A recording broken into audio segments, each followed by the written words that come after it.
Welcome to the final 10 weeks of pregnancy. Your baby has grown from a single-celled human being into the form we picture when we think of a newborn.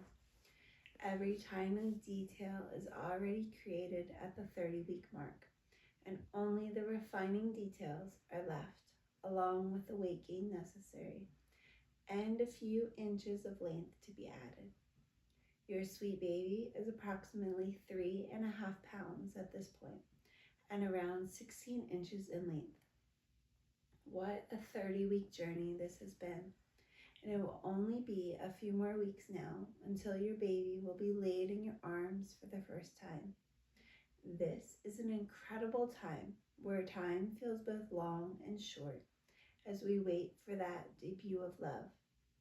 Baby's skin will continue to gently shed the languno, or the body hair, that was in place to help keep baby warm also, and will continually be shed over these next few weeks, although some babies still will have this present at birth. Your baby's lungs are the last organ to continue to develop and mature at this point until the 37-week mark, where baby is considered full term.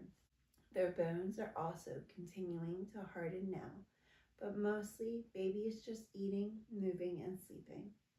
In addition, the fat that is accumulating under baby's skin is now more adult-like, as its goal has changed from being only to keep baby warm, but now to give them energy also.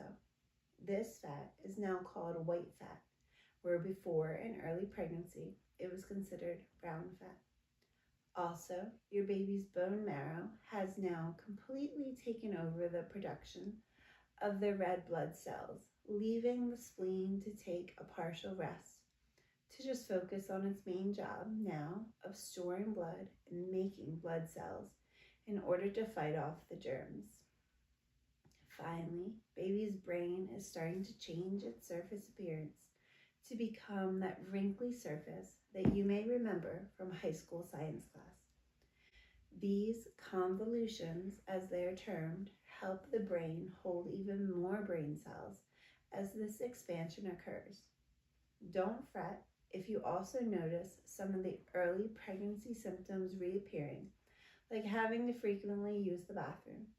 Your bladder is getting constantly pressed on at this point, so the smallest amount of water may make you feel as if you drank a whole gallon. If you're interested, you can look up a picture of how all of your organs have moved in order to compensate for a woman about to give birth. But some may want to avoid this Google search if you are not into seeing all of your own organs. I'm amazed at all that a woman's body is capable of during pregnancy, and you may be also, so this is something you can personally consider. Fatigue may also feel like it's setting in again, and in addition, you may feel as if you want another bra size increase because milk production is gearing up for the baby's first days of nursing. If you are having trouble standing on your feet, even to get through dinner prep, do not worry. Ankle and feet swelling is just another feature of this final stretch of pregnancy. Some of us will swell more than others based off of age, genetic predisposition, or heat, and the list can go on. Remember, there is no comparing at this stage of the game. We are all doing God's work in allowing and accepting our bodies to change for our child's life, and that is all we truly have to consider. This miracle of life in God's wonderful design is such a sacred process to be celebrated.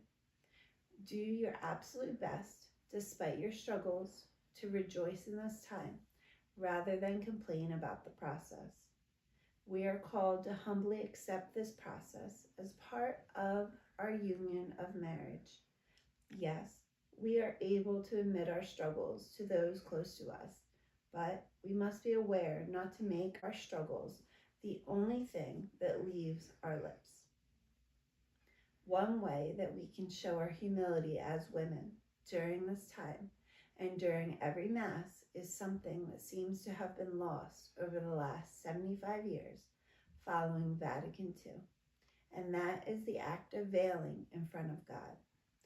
Veiling, or wearing a mantilla, is not for style or for a showy, look how holy I am, at Mass, but it is a humble reverence to the Trinity and an act of love towards the God who created us.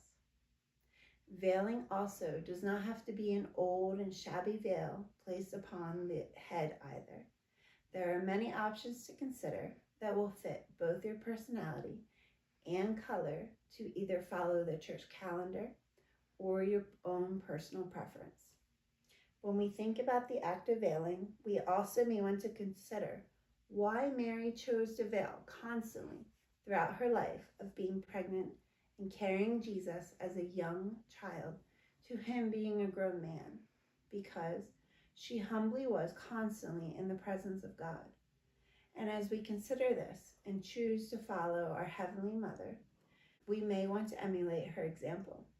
So, as you can see, a veil should not be reserved for our First Holy Communion or our wedding ceremony, but for every time we enter into the true presence of Jesus within the tabernacle. As women in the world, we are tempted to pridefully show our beauty with our bodies in order to appease and attract men before we are married. Once we are married, we may still be tempted to stay as beautiful as possible for as long as possible in order to still show our exterior worth. Though God shows us that our beauty, yes, can be on the surface, but will mostly exude from our soul. A beautiful soul will be more attractive than the most in-tone, ageless body that could ever exist. So, as we cover our head and we walk into a Mass to worship, we are acting out our humble reverence with the veil to the God who made us and showing our love for him alone. 1 Peter verses 5 and 6 states, Likewise, you that are younger, be subject to the elders. Clothe yourself, all of you, with humility towards one another. For God opposes the proud, but gives grace to the humble. Humble yourselves, therefore, under the mighty hand of God, that in due time he may exalt you. A book that may be good to consider this week that looks at veiling on a far more in-depth level than I have described is called Why You Should Veil, a guidebook for Catholic women. May you have a wonderful week, my friend.